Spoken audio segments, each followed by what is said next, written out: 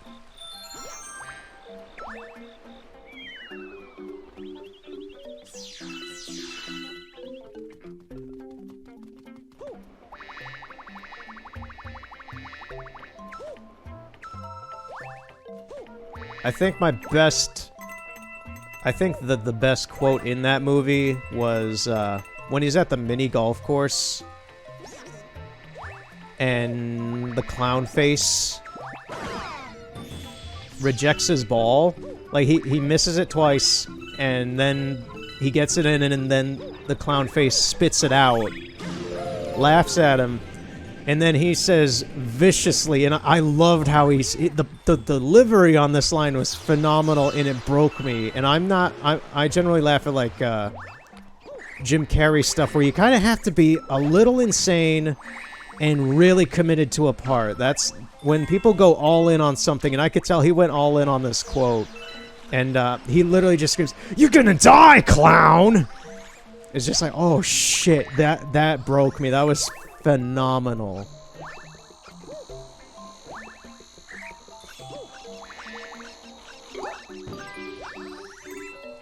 Just the directness and the way he said it was, that was fantastic acting. The rest of the movie is alright. He's still just kind of Adam Sandler, but doing a little bit better than normal.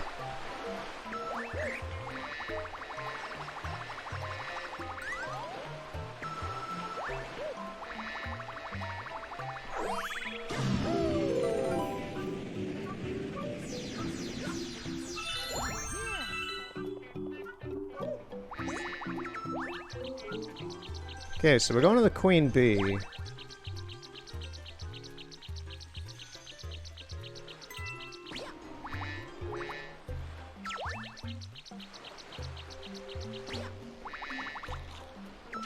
You know, she lives a very far distance from her kingdom.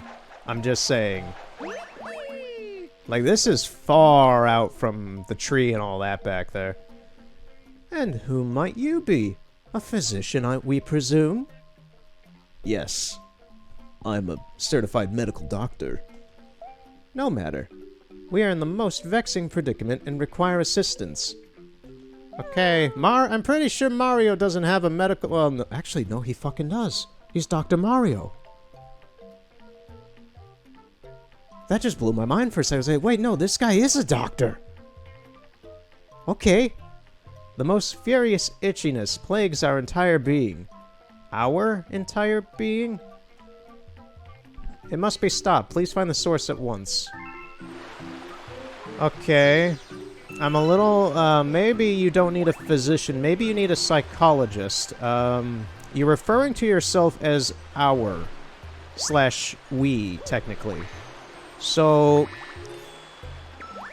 you're either referring to yourself in third person for some reason, or you're referring to yourself as a conglomerate of beings, which is where the psychologist would probably play in. And, yeah. Why is the last one there? You're enjoying this too much, lady. Aw, Mario, don't go there. My thanks. You have shown much bravery, newbie. We trust that we may rely on you in the future. Okay. I think this queen doesn't have all her, honeycomb straight.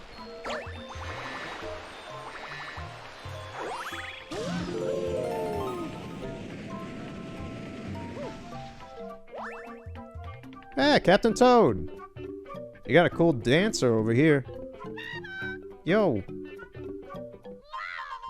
Dude, shut the light off, you're blinding me. Ah! A bee! I'm not doing a Toad voice. Well, Mario. Hey, it's you. We escaped from Peach's castle, too. But then we thought Bowser would get us, and then we got lost with Luigi. Oh, I just remembered. We found a power star. I'm sure you need this, so here, take it. I'm gonna not do any voices for this game. I may occasionally do a little, but, for the dialogue, I'm not gonna do stupid voices. I did that too much with, God, what game was that? What was the last game I did that with? I don't think it was Oblivion, but there was a game I did where it really screwed up my voice doing a bunch of voices randomly.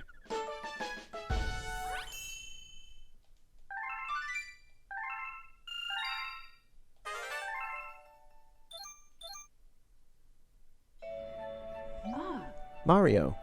Your name is Mario. Hello, Mario. That's what I heard from your friends who just arrived.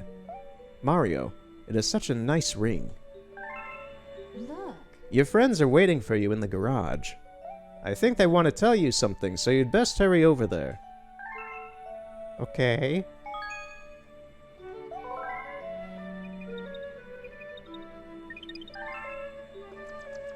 Alrighty then. Toads, what you got? Yo. Mario, somehow we made it too. We'll help you get the power stars and save Princess Peach. Toad, you're floating. If you look at him, he's kind of floating. You can count on us, Mario. We're all in this together. Leave it to us. So I guess this place is some kind of mobile space station controlled by that Rosalina lady. But who exactly is she anyway? She's not a witch, is she? Is she? Is she? No, that's ridiculous, right? She's a witch! Oh, man. We gotta get out of here, Toads. We gotta build this now. She's gonna cast an evil spell on us and turn us into mushrooms. Oh, wait. She's gonna turn me into a mushroom. You guys are fine. Never mind. The Lumas are going to build us a ship. When it's done, let's look for the Princess Peach and the Power Stars.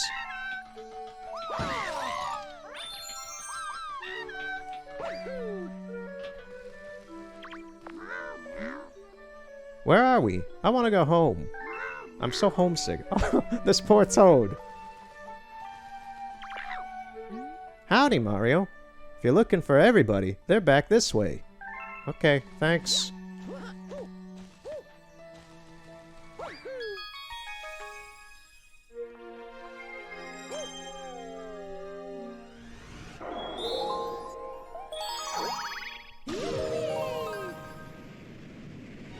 And my methodology with the planets normally is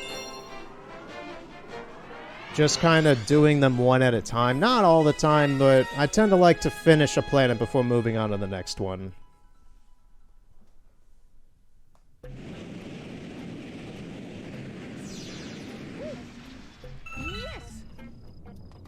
Should be another 1-up. Yep.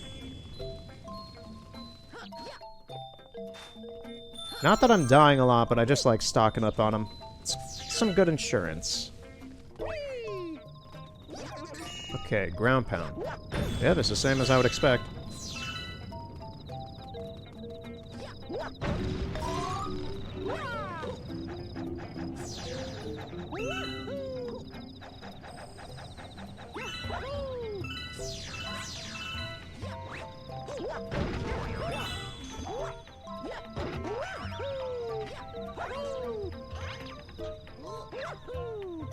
Could have swore there's something up above this one, but I guess not.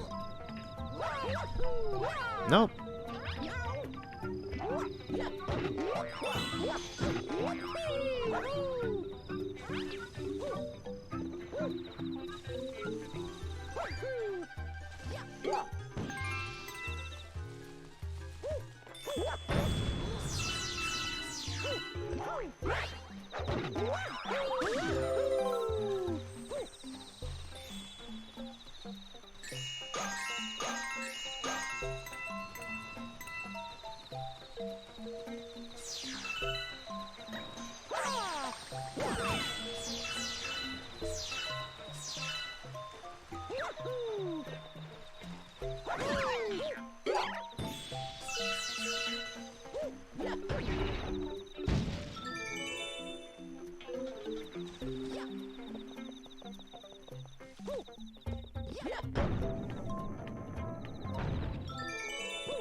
I want to say there's something up there. There's that. Which is not very useful. Oop, wrong way. There we go. Yeah, nothing.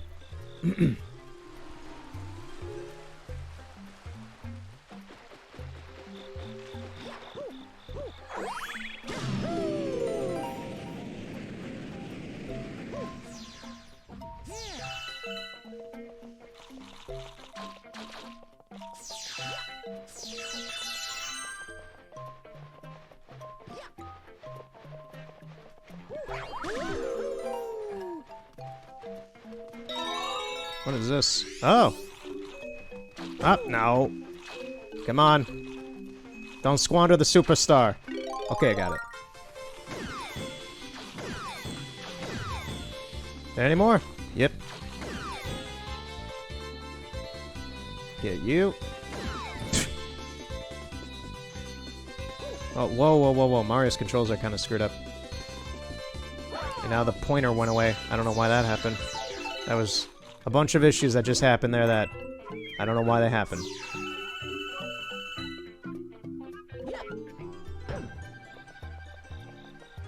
God, it's weird having such a high resolution on this game, because now you can tell that that area over there is in low poly mode, and they just have her model loaded in at full res.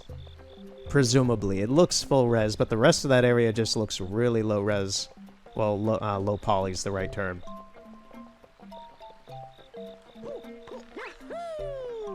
A lot of undefined textures and such. Yeah, the pointer just kind of goes away sometimes. I'm not sure why. It's not the biggest issue because you just click R and it comes back, but...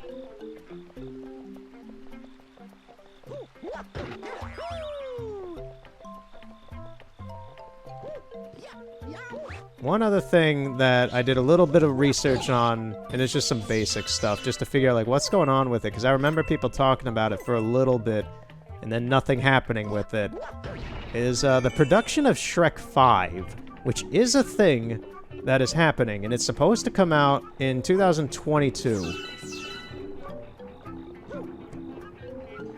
So, God, where to begin with this thing? So, production of this movie started right after the last one in 2010. Yes, this movie's been in production hell for about a decade. Oh, I killed its kid. Now it's pissed. That was easy. So Shrek 5 has been in production, on and off production, since 2010. Which, yes, Shrek 4 is a decade old at this point. If you remember seeing that movie in theaters, you are old. I hate to say it, I feel old knowing that as well. But, it's been in production since then, and it's just been in weird limbo. Like, voice acting had mostly completed in 2016, apparently, to Eddie Murphy, yet production's still going on for basically another, like, 6 or 7 years after that, so they're probably gonna redo the lines, or maybe Eddie Murphy was lying, I don't know. There's just a lot of weirdness, and part of that was because DreamWorks was acquired by NBC, and NBC wants to make Shrek 5. DreamWorks didn't really intend to, but...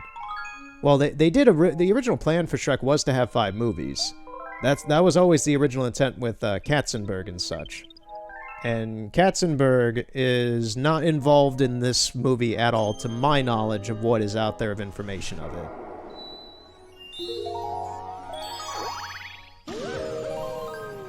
But, yeah, this movie's just been in production hell, weird budgets, weird casting times that don't line up with when the movie's gonna come out, script changes... And, yeah, it's just weird. I don't really know how to describe it all. It's just a lot of randomness with DreamWorks, it seems. Albeit, at the end of the day, when it comes to what's happening right now with it, it seems that NBC is directly... At this point, they're basically making the movie, and are just having DreamWorks animated. That's pretty much my understanding of the situation with Shrek 5, is it's more DreamWorks, more NBC's movie than DreamWorks. Ah, the whole Mandibug clan has infested our kingdom. It's a revolution. A beetle revolution. Down with the bees, up with the Beatles. You know, Ringo, we make some pretty good music, don't we? Let's take over this kingdom of bees. Okay.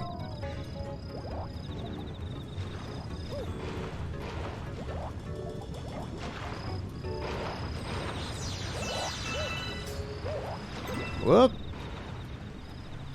All right. I'm gonna want that.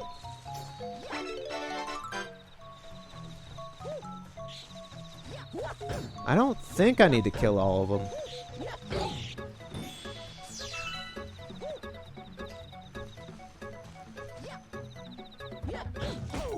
Maybe I do. Not sure.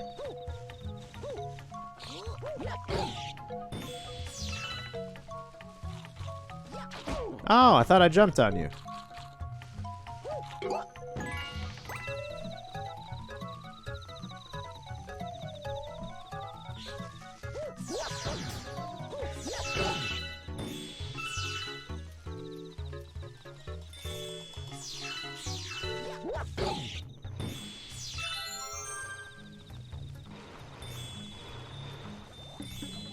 Starting to think I might have to. There's a couple over there still.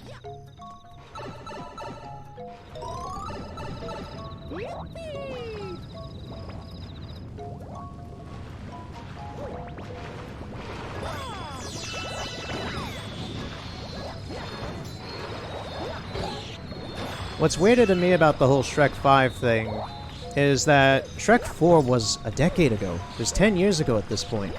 So to me, that means that there are middle schoolers right now who have never grown up with Shrek, like, as a new thing. Meanwhile, Shrek had been a very consistent character in pop culture and stuff for me, for my entire childhood.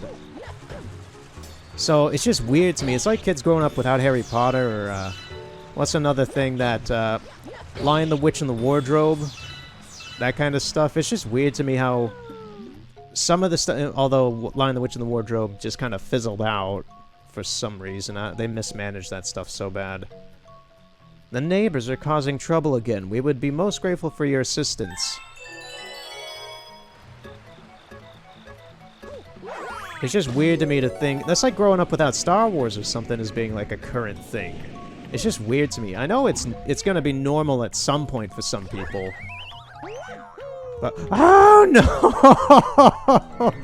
I realized what I did as soon as I jumped off that. I was too busy thinking about what I was saying. At least it puts me back here. There we go. That was stupid.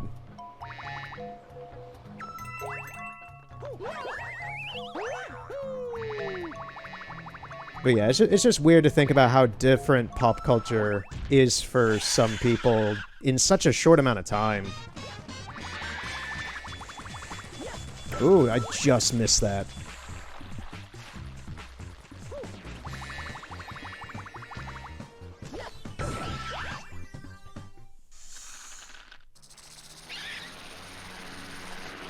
Alright, he's flying now. I can never tell what this is supposed to be. If it's just supposed to be some unidentified random custom beetle thing. Because when I think of a beetle shaped kind of like this with wings and such, I think of stink bugs specifically. Albeit this guy has massive pincers, so he isn't one. Although stink bugs technically do have pincer mouths, I guess, but it's not the same. Got him. Oh, he's dead.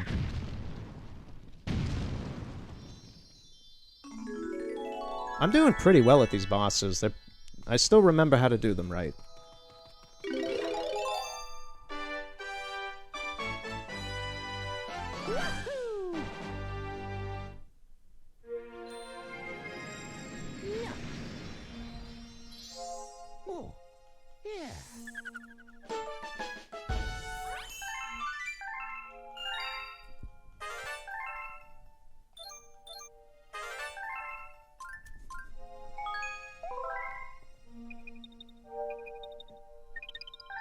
Alright.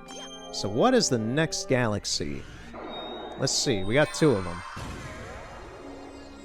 The Loop-de-Loop Galaxy. This we'll probably do next.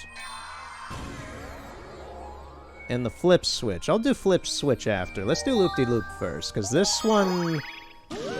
I'm curious how they handle the water controls for this. If it's actually going to be tied to my gyroscope or the pointer. Or maybe just the controller, even. Because on the Wiimote, I'm pretty sure this was tied to the motion controls.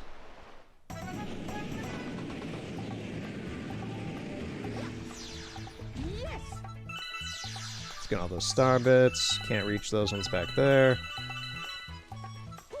Yo, Swole Penguin. Are you a surfer too? I said I wasn't going to do voices, but... Oh, but this is your first time ray surfing, right? Well then, let me show you the ropes. Now let me explain. Try to match the guide on the bottom right. Oh, yeah, it is going to use the gyroscope controls in my Pro Controller. Yeah, that's the basic position.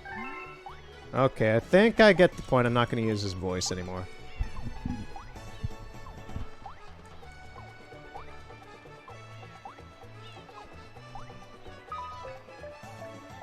Oh, yeah, it really is just going to have me jostle the remote around for this. Okay.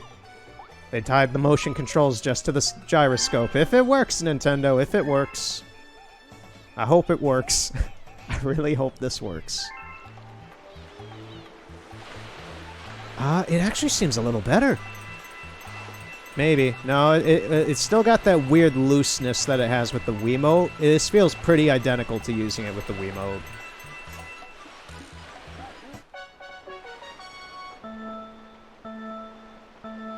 But let's give it a go. Let's see how this turns out.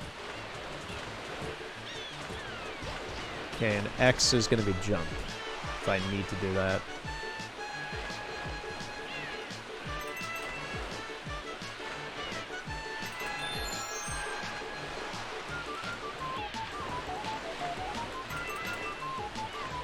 So far, this is the tensest part of the game.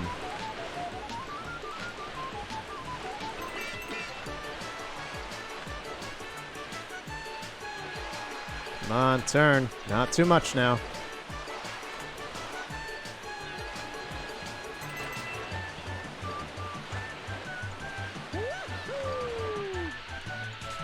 Oof. It's quite a jump.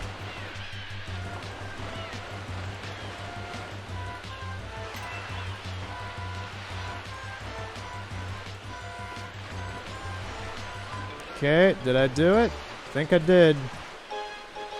Oh, that wasn't too bad. I was stressed out the whole time on the edge of my seat.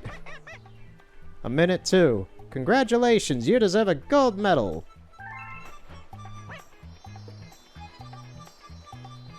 Yeah, I'll take that. That looks lovely. I'll put it right on my mantle.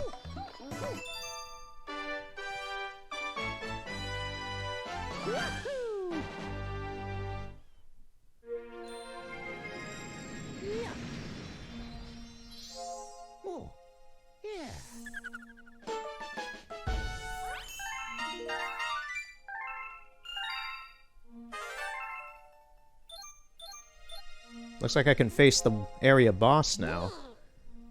We have discovered an enemy base in the region.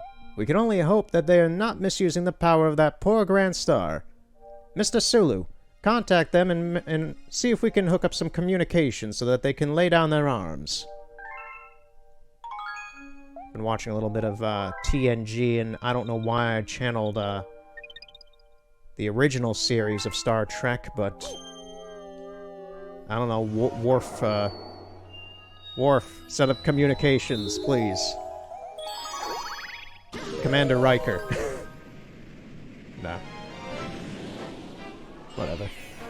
Flip switch. Painting the planet yellow.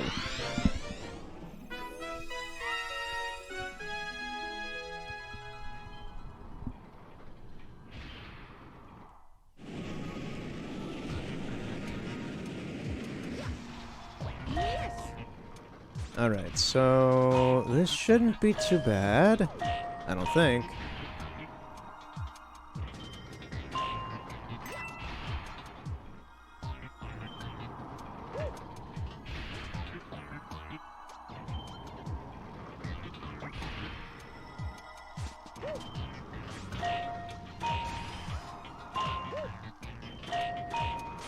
Oop, got hurt. Ooh, whoa, whoa, whoa, Mario, don't go off the edge.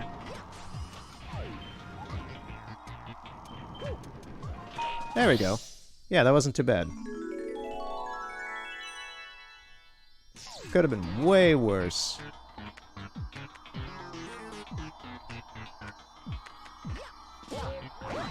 I enjoy easy galaxies like that. Just, they're little breaks. They're just little breaks.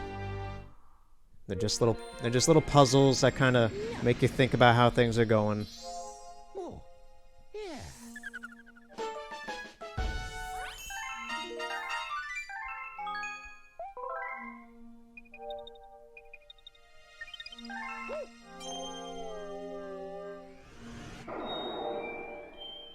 Alright, time for the boss. We're an hour in, about an hour and a half in, hour almost 40 minutes. And we're already done with the terrace. Well, not done yet. We got this to handle still. Mega Legs Moon.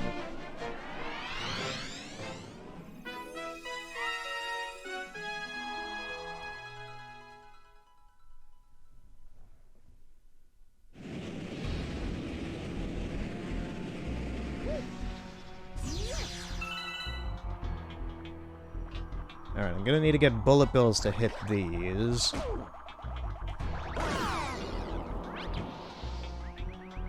Oh, jeez. I was trying to kick it in, and I fell in instead. Ah. Yes. Karma. My old arch nemesis.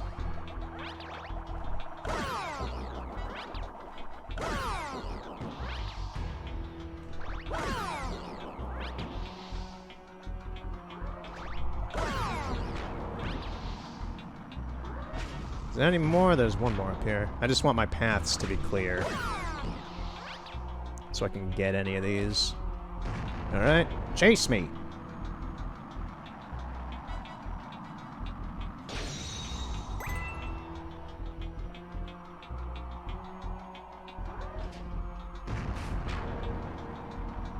I recently showed my dad the Halix Defunctland documentary.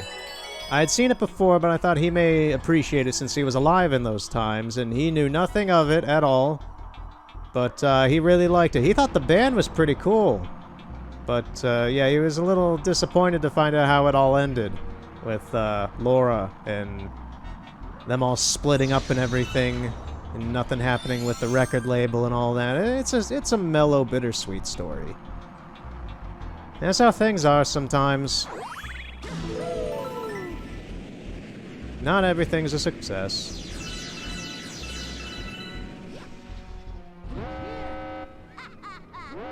Bowser Jr. You little pipsqueak.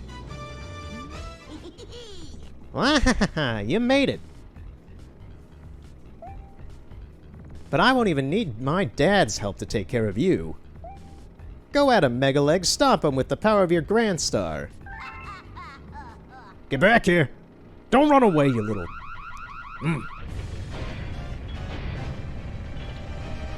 Oh, lovely.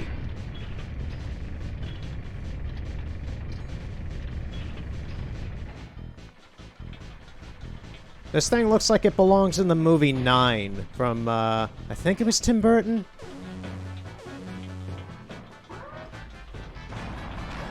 I don't know, just the weird mechanicalness of it and the color scheme reminds me of the movie 9, which came out 2 years after this game. I remember that.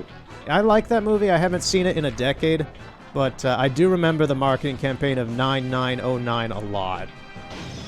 That was a pretty big animated movie at the time. And nowadays you see it for like $5 in every movie bin in whatever stores you go in.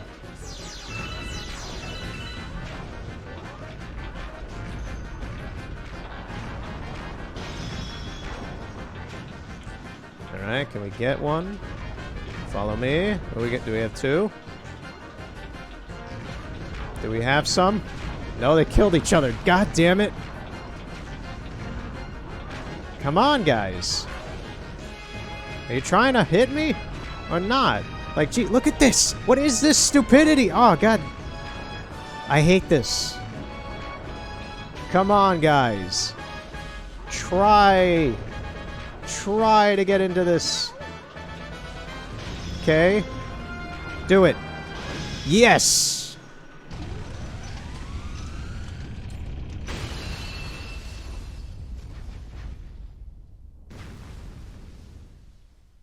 Okay, I was starting to think that would go on for a long time.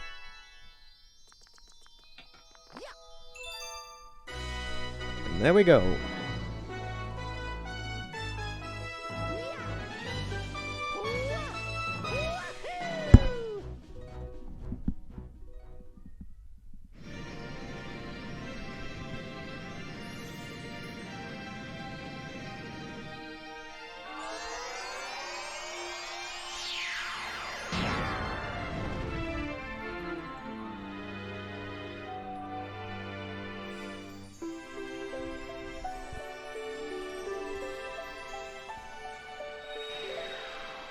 I believe that area is called the fountain or the bathroom or something. The fountain. Well, it looks like a bathroom, kind of. It probably is the bathroom for this place. That ball of flame represents the power of the observatory. We call it the beacon. When you recover a grand star, a little power star will be restored, and the beacon will grow. The Comet Observatory can use that power to fly through the universe. Once all the power is restored, we will even be able to fly to the center of the universe. We interstellar now or something, or No Man's Sky? Sean? Sean, I know you have an update for No Man's Sky coming out next week, but, did you make this game? Oh, the power is on in a new dome.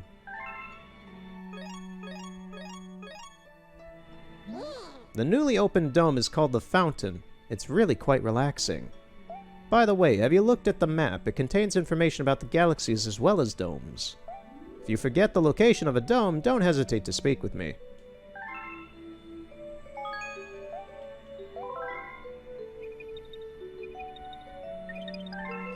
Alright. Let's see if we can do this guy. Tasty Star Bits. Yep. 400. Oh yeah, I can do this.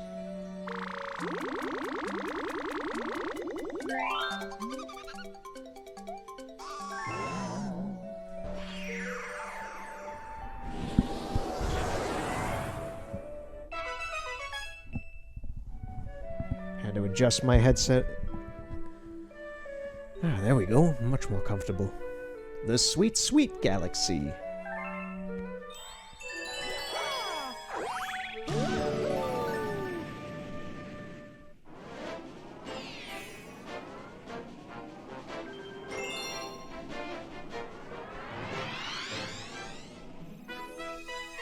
Rocky Road. There's just forks and spoons floating in the air. This is where you go when you have a sugar high. Nothing makes sense and everything is exciting.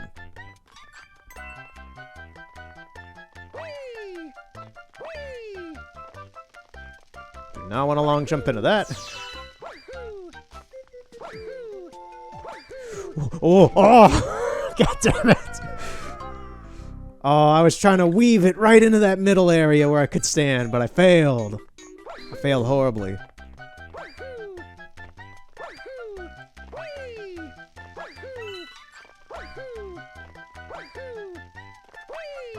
Okay, let's try and focus on the timing of these jumps a little bit better. There we go. Hey, Toads. Wait, what do you guys say? Don't stop here. I can't go any farther. Stop eating all the chocolate here, then.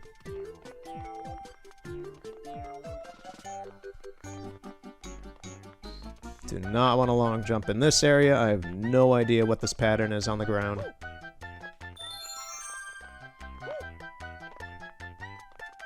Gonna have to here. Alright. Final area. I'm gonna die here, I bet.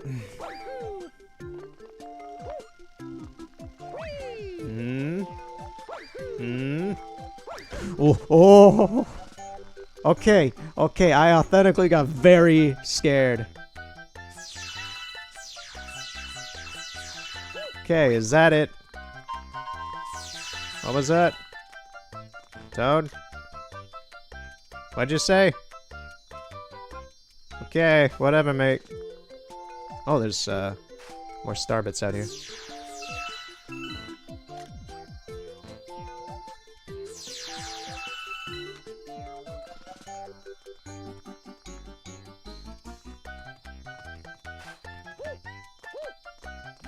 Hey, we're going back. Okay, that's what he said.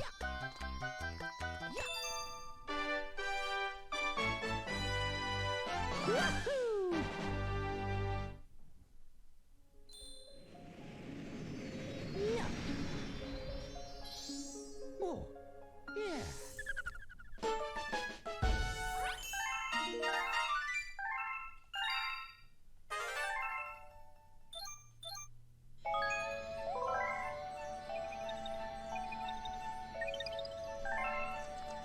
Now, with worldwide circumstances going on, I haven't gone out to do, like, hiking and stuff like I normally would do a lot. But I did go out to the lake earlier, a couple days ago, and there's been all the forest fires out in the west going on right now that have been blanketing the country in smoke because of how bad they are. And I was tipped off that on one of these afternoon, like evenings before the sun went down, that the sky was going to be a pitch gray because of what was coming over the lake. And I didn't really expect much of anything. I actually wanted to see what the sunset would do with some of the smoke in the background, creating maybe a weird color or something, which has happened in the past and all that. But I didn't get that. Instead, I got a literal wall of gray. The grayest gray I have ever seen outside of winter over the lake. And I shared this picture that I took of it online, and a few people I know didn't really believe me about it. They're like, no, you monochromed it. And so I was like, no, the water was this dark gray and the sky was this light gray. This is how it was. It was something out of like Death Stranding or like the pictures that I make customly. Like, it was like that. It was weird. And the whole time I was there, I was out there for maybe 45 minutes or something, maybe an hour. And the whole time I was out there, it smelled of nothing but woody smoke. It wasn't like a thick, plumy kind of smoke from like a fire, like a normal fire. It was like wood burning kind of smoke. It was lighter and it had more of that woody scent to it. So I knew where this smoke was coming from, and yeah, so it was just bizarre seeing the lake and the beach and everything just like be darkened by this ashen haze.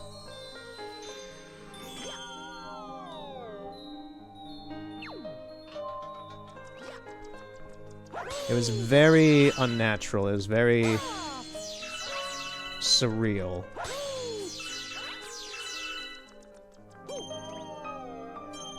But that's the state of the world right now. That's been 2020 for the most part.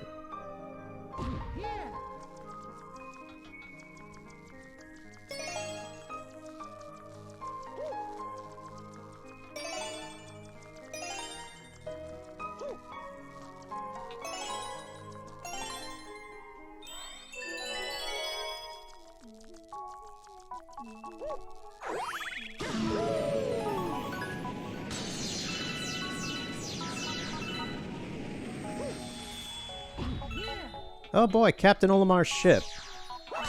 He is dead in this universe, apparently, because this is the Dolphin.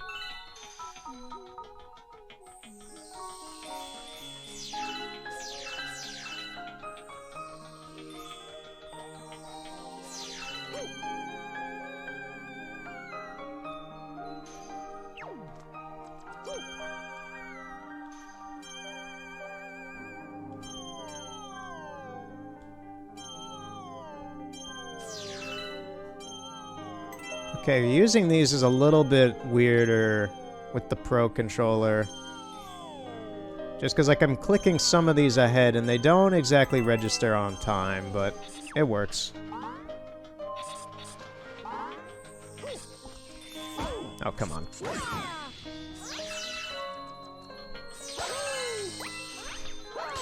I like how I just saw these guys in the Candy Galaxy, and here they are frozen in whatever this crystal stuff is.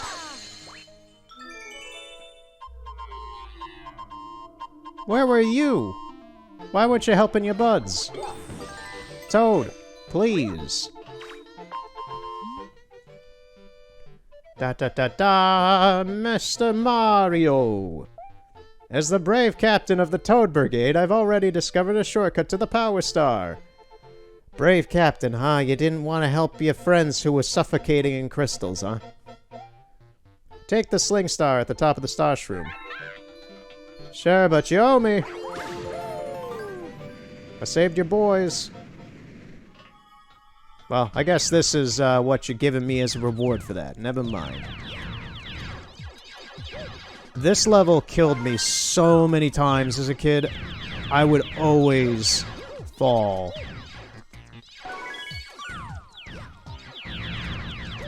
Whoa! Just like that.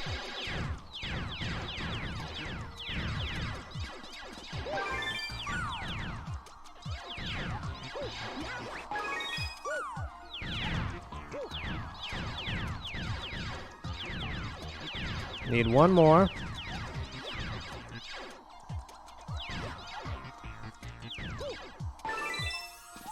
I'm having to do a lot of old, really old, ancient muscle memory for this. Okay, this way. There we go. Now just don't fall, Mario.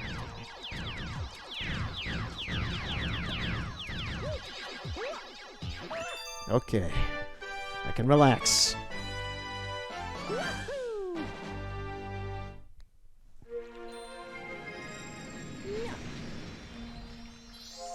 Oh, yeah.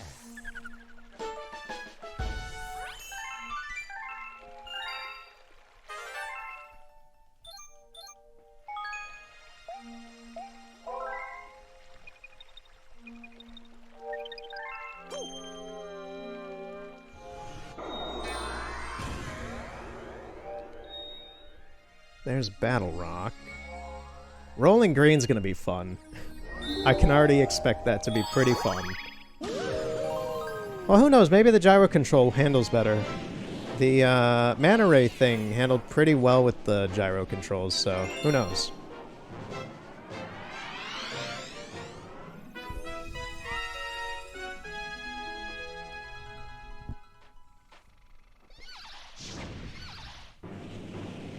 I think I'll finish off this galaxy, though, and then start off with the Rolling Galaxy next time. I've been making some good progress.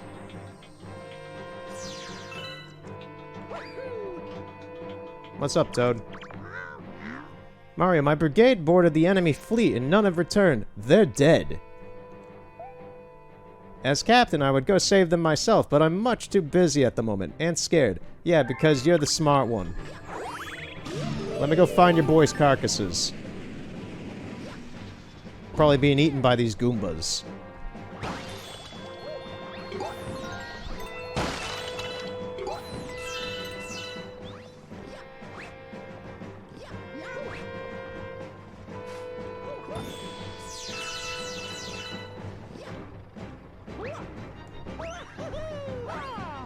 Nothing over here.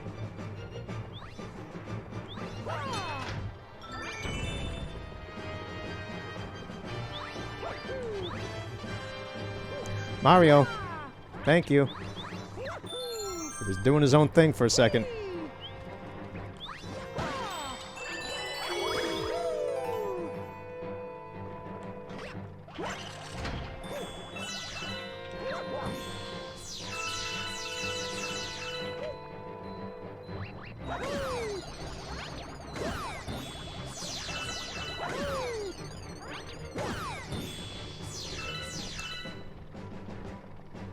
Well, here's two of them. Oh, and I did get... I know I talked about it last time, I think in Ghost of Tsushima, but I did get the Sega Saturn HDMI conversion cord from Amazon. And, well, from Hyperkin. And I'm returning it because it is garbage. I'm very annoyed at that as well. So I won't be capturing any Sega Saturn stuff anytime soon now, which I had planned. But that's just how things are. Now, it would work normally on the TV. It worked great just playing things on the TV. The thing is just like a lot of these other retro adapters I have, it just does not capture right.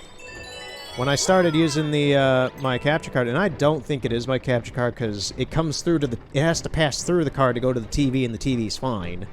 But, whatever my PC is doing with that signal, it's not doing it right. It was making the image skip like an old broken film reel, just vertically. It was weird. So I'm sending it back, because it doesn't work how I intended it to be used. Secret area.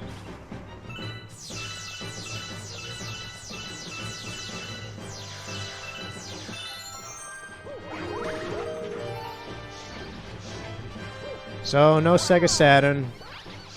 We'll have this, though. We'll have some Mario. And more Ghost of Tsushima still. Maybe a few random stuff. I don't know. I like to keep an open checkbook on some of this stuff sometimes. For diversity's sake. Why are none of you... Oh, I have to use these guys. I was like, why are they not spitting the green ones?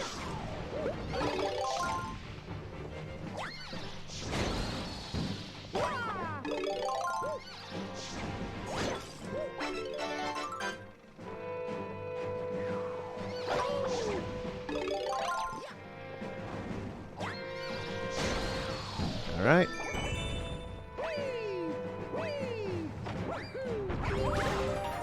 Believe this is a magician of sorts? It is. It's a wizard or a witch.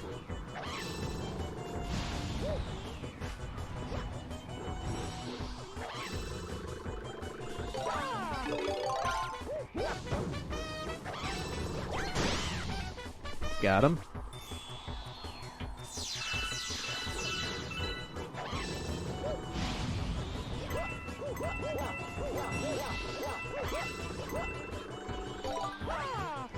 Ah! There we go. Up! Misaimed.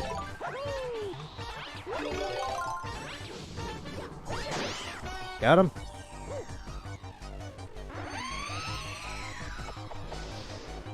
Lovely.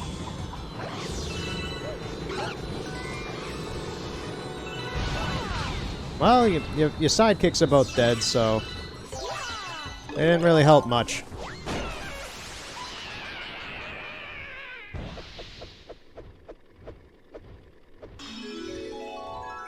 Thank you, I'll be taking that.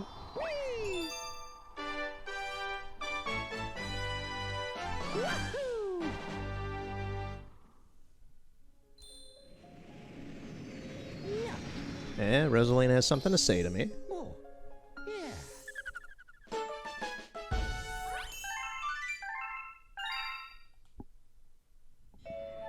Oh. It seems that a prankster comet has appeared somewhere. It's in the terrace. Prankster comets have very strange effects on galaxies. If you want to learn more about these curious comets, ask the Luma who knows about such things. Nah, I'm good on him. I'll go do it, though. The headset's starting to hurt on my head. I've been wearing it for 2 hours. Ooh. Take it off that ear that hurts.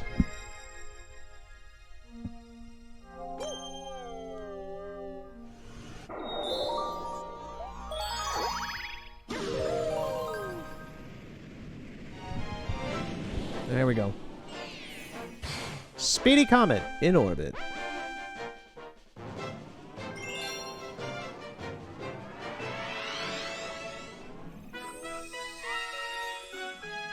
I believe this is just me having to beat the level fast, so I'm just gonna speed run it. Oh, we got some tense music as well. 4 minutes. Okay, let's get going.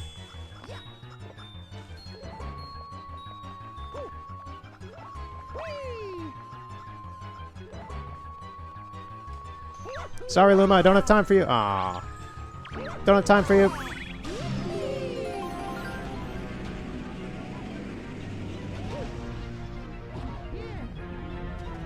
Alright, this has to be fast.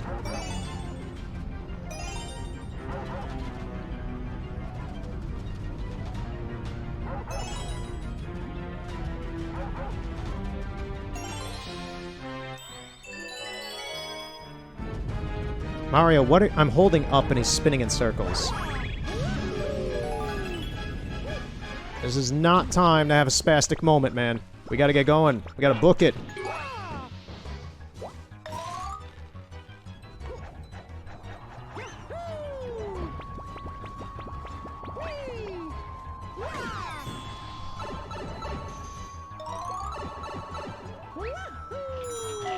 Yeah, 3 minutes.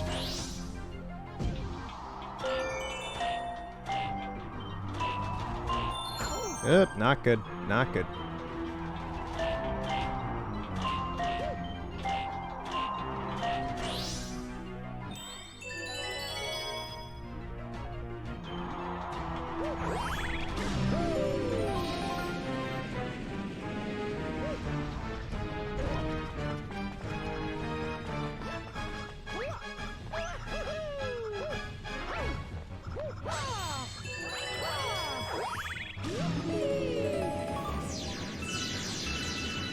Alright, here we go.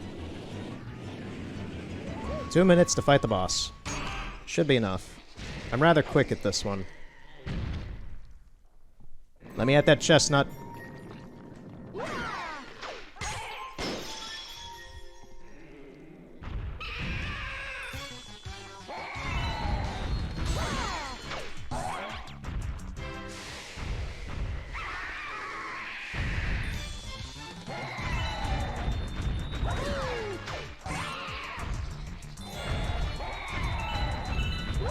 Got him. I win. That was only a couple seconds for the boss. Although the timer does stop when there's a cutscene going on.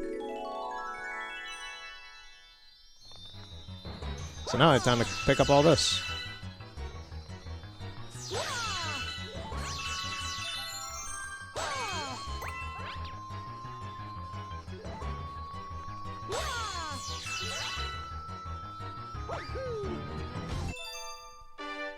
Yeah, that wasn't too bad.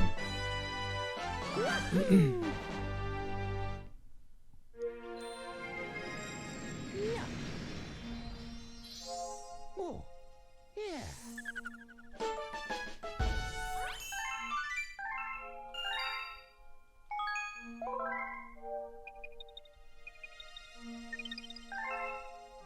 Is there anything else here? Nope. There's a comet for Honey Hive that is not available, though. Alright, let's wrap up the Space Junk Galaxy, and then I think I'll call it.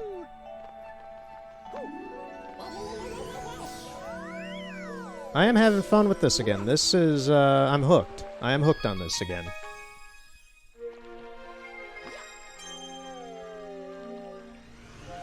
Oh, there's a comet here. Guess we'll do that.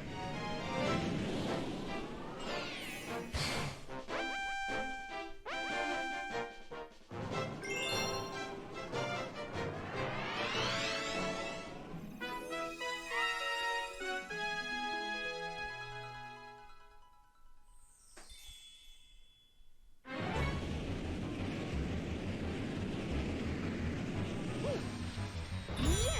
4 minutes. Let's see what we can do with this.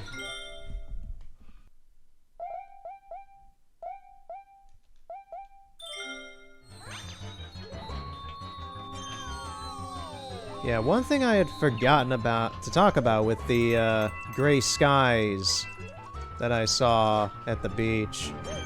There was this crazy guy there on the beach, kind of doing some weird, like, dancing stuff. And, yeah, he was a weirdo. He's a big guy, looked like in his late 20s, early 30s.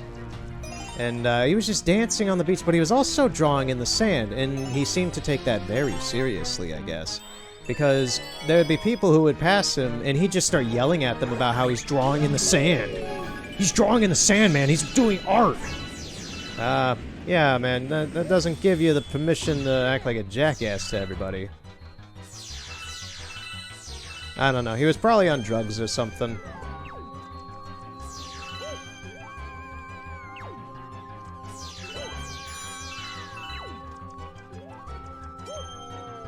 Okay, I gotta do this part really fast.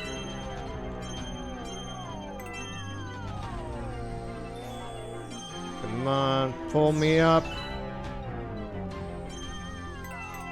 Okay, here we go. Oh god, I just realized I have to do what's-its really fast. Getting those star pieces and such.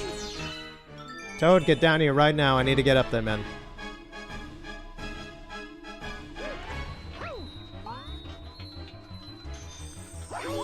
Here we go. This is gonna suck royally. Panic. Alright, gonna sit on the edge of my seat. Not that any of these have changed position, I just gotta make sure I don't screw it up.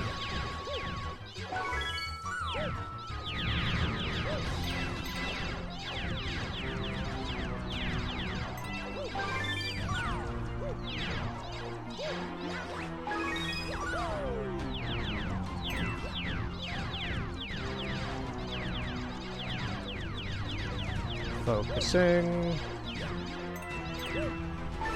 Alright, now we gotta go back. I still got a minute, well, 2 minutes almost, to do this, so I don't really need to rush.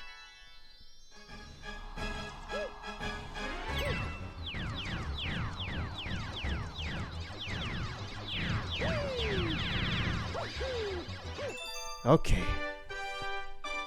That could have been way worse.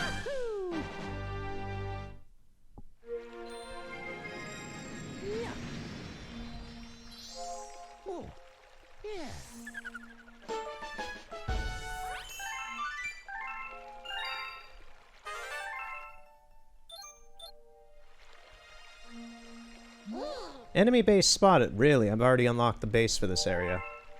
It'll still be a bit before I do that, but alright then.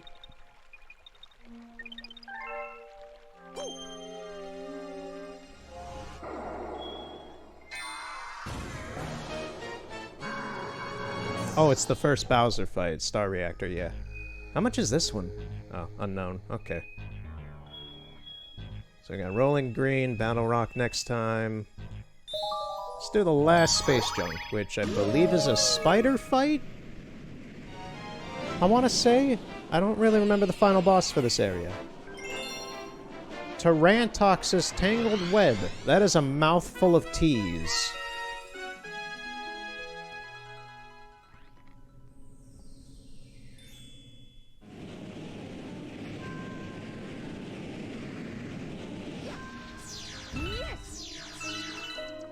I recently was digging through some of my old files of, like, I used to print out, like, the guides and such to various...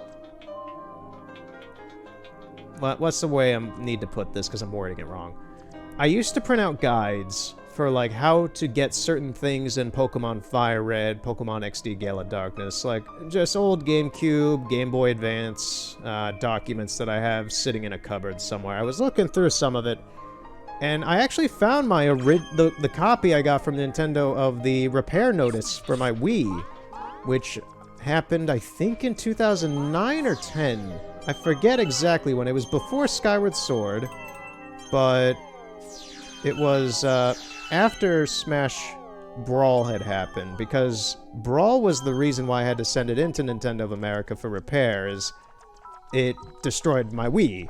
And that was a thing at the time, was some of the original press copies of Brawl would brick your Wii because they're triple layer discs and it could burn out the laser or something like that. And the same is apparently possible with the discs for Metroid Prime Trilogy and Xenoblade Chronicles, because they use triple layer discs as well to fit all that data on the disc. That's how that was possible for the Wii. So basically these discs are just so high maintenance they can just burn out your Wii. And that happened to my original Wii. Well, my Wii, I still have it. It is just my Wii. That happened with it years ago, and I didn't remember that I kept that document. And it gives you the standard Nintendo, okay, here's, this is what's wrong with your system and all that. But the funny thing to me was that it gives out this massive list of, like, reasons for why your console was damaged and what they did to fix it and such. And they literally, whoever fixed it at Nintendo literally just checked off, we couldn't save any of your data, Wii is repaired. That's the only thing they checked off, was the box that said, like, we repaired your Wii, we couldn't save anything. They didn't give an explanation as to why. Although I do know why. And when I got my Wii back, they had taken my copy of Smash Brothers, because I sent that in as well, because that was the reason why it didn't work. I sent that in, they took my copy of Smash Brothers Brawl and replaced it with a new copy.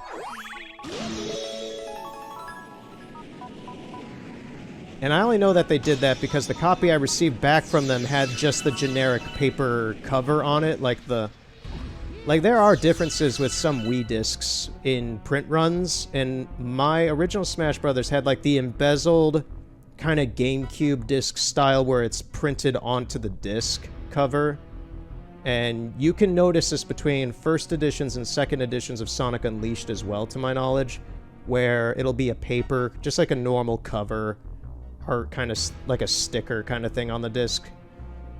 And the original one has this embezzled kind of print on it. That was the same with Smash, where now my disc that I still have today is the one that they gave me, and the one that I had bought at the time is probably destroyed. I don't know. I don't know what they do with that stuff. Well, I do know to some extent what they do with that stuff, but...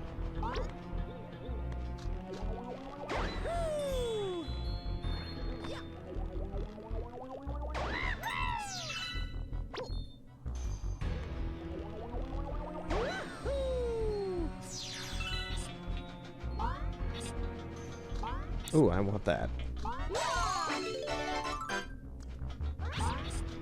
I don't know, I just found it funny that I still had it for some damn reason, and Nintendo's explanation was, well, yeah, we didn't save anything, have fun.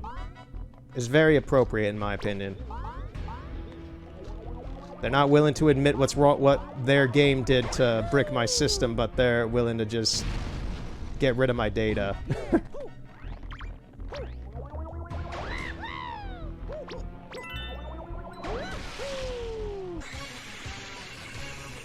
Oh, you are an ugly-looking thing.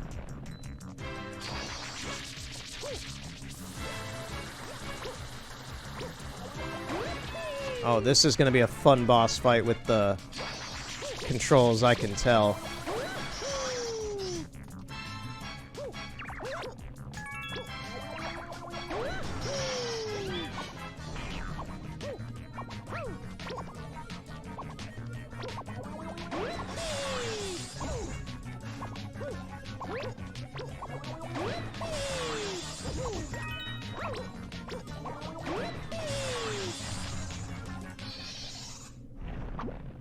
Phase 2.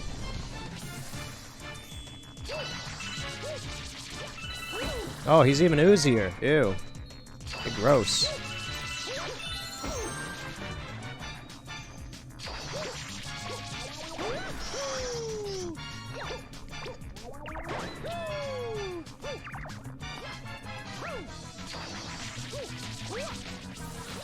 Mario... This is another thing I'm noticing with Mario sometimes, is that he doesn't go... There are moments when I can't control Mario, where he just starts going in... Regardless of what my analog control... What my joystick is doing, like my controller, he's still going in the opposite direction. It doesn't happen often, but it's happened at least 2 or 3 times since I've started playing. It's not enough for it to be annoying. It's enough for it to be noticeable as like, okay, that's not how that's supposed to be done.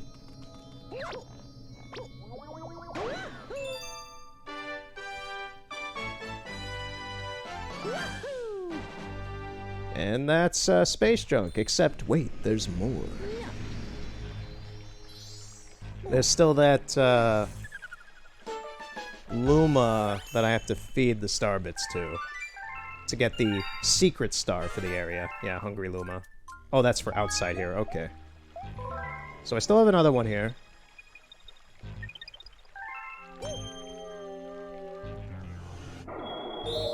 Yep, mystery star.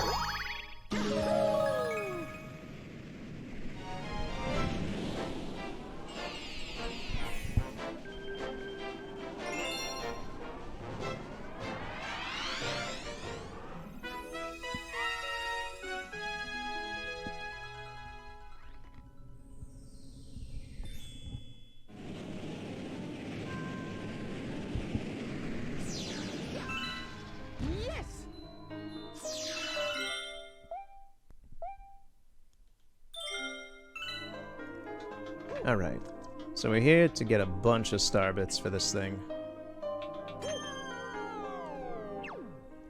I've also been listening to a lot of Blackfield, and I've listened to a little bit of it in the past. And I think I talked about that during Breath of the Wild.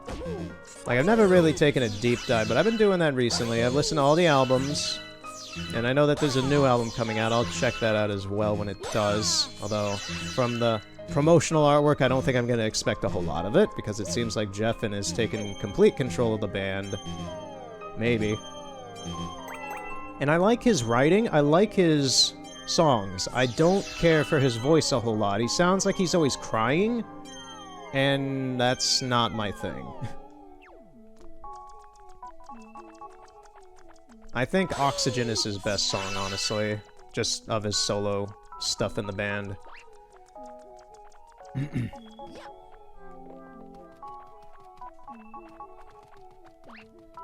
But yeah, I've been taking a deep dive, and out of all the albums, I've listened to Blackfield 1 through 5, and I gotta say, in order of what I view as the best albums, what I personally like would be 3, which is Welcome to My DNA, Blackfield 5, 1, 2, then 4. I understand most people really like the first 2 albums, and I can see why, because it's basically a mix of Porcupine Tree and Steven's solo work.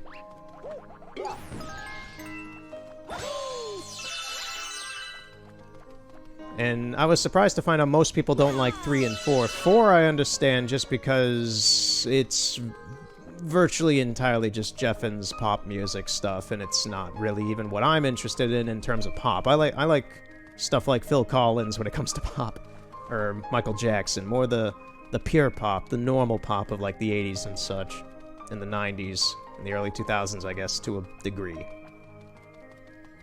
Not the corporatized pop made nowadays. That sounds really stale and cynical. Back when pop music was made by 30 and 40-year-old dudes in their studios with actual bands. Is the best way I can put that. But, I just like the 3rd album the most because the songs in it, I think, are done the best. They're very good. I don't know, I just like them a lot more than the Porcupine. They're different enough from the Porcupine, Steven Wilson kind of stuff, which is more the first 2 albums. I can see a lot of influence in those from that. And I like it more than 4, absolutely. 4 is really just kind of generic, is the best way I'll put it. My throat's getting tired. Let me take a drink of water. Alright. And I don't like it as I like it more than 5. 5 I like a lot. I love the seaside ocean kind of vibe that it has, and it's not that tropical kind. It's more like that British, like, ocean faring kind of gritty gray sky kind of thing going on with it. Overall is the atmosphere they're trying to set. And I really like that. That actually got me to take a few photos set kind of like that, in that vibe. But 3, I don't know, it's just the right amount of pop and the right amount of, like, progressive rock, Pink Floyd-y mixed with something that really, really works well for me.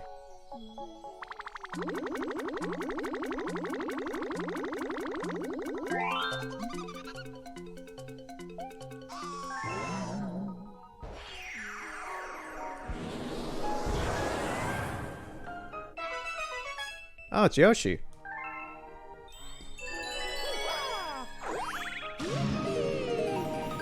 Thought you could escape your tax frauds in space, huh? If I remember right, I have to kill all the Goombas.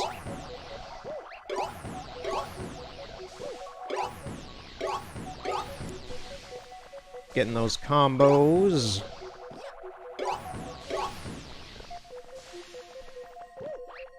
Ah, I jumped on him. Oh, this is bad. Is there any way for me to, like, just... Is there a superstar somewhere on here? I don't think there is. Getting stuck on Yoshi's spines.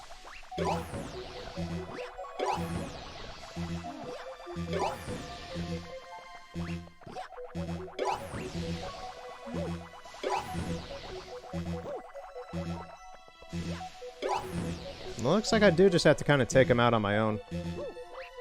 That one Goomba's vibing. Look at him go. He's sliding down. He's stuck here. Yeah. So that's my opinions on Blackfield. I like them a lot. I like Steven and Jeffin's work on it a lot.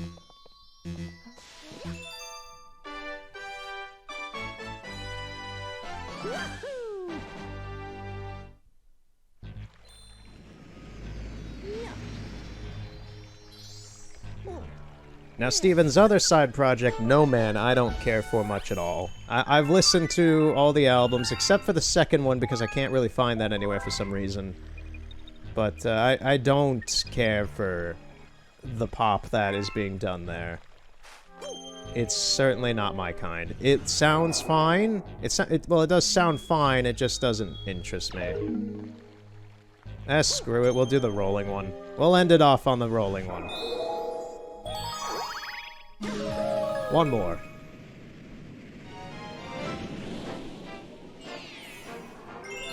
Rolling in the clouds. This'll be fun. I also found some of my Pokemon TCG base decks in a cupboard as well. I keep finding things in cupboards. I need to look through my stuff more. But I found some... I found a Series 1, well, Series 1, 2, and 3, like, in years release, like, 1999, 2000, 2001. And they're expensive now. Alright, I'm gonna try to match the guide on the bottom. I love how they don't have a guide for the Pro Controller. Okay, I have to hold it vertically. That's very odd for this. Wow, they really did just map the Wiimote positions to all these controllers, huh? Like, I gotta tilt this forward. I'm holding the remote, the Pro Controller vertically up, and I have to tilt it forward to go forward. This is odd. Though it works. Like, I bought some of these TCG packs in like 2015, if I remember right, and they were about 30 bucks then.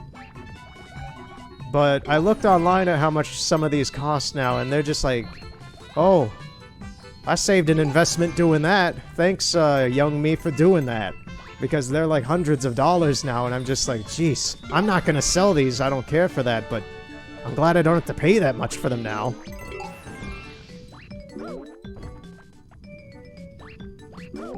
I want to say this is actually easier.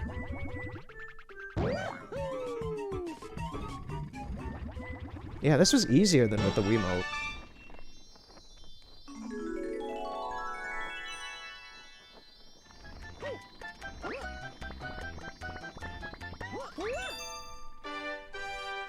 And that's gonna be it from me for the day. We'll continue next time and get more stars, make some more progress, fight some bosses, and explore the galaxy some more. This is fun. I'm having some fun enjoying this again.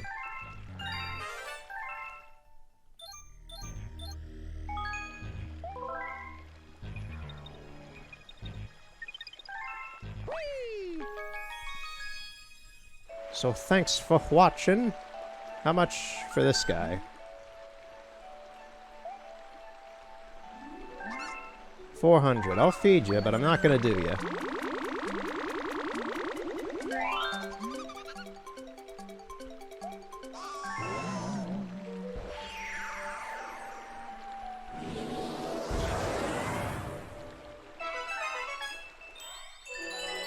Nope. So thanks for watching. I hope this is enjoyable. I'm having quite a good amount of fun with it. And we'll continue next time. Which will be in a few days, I assume. And yeah, that's about it from me. See you later, and have a good night.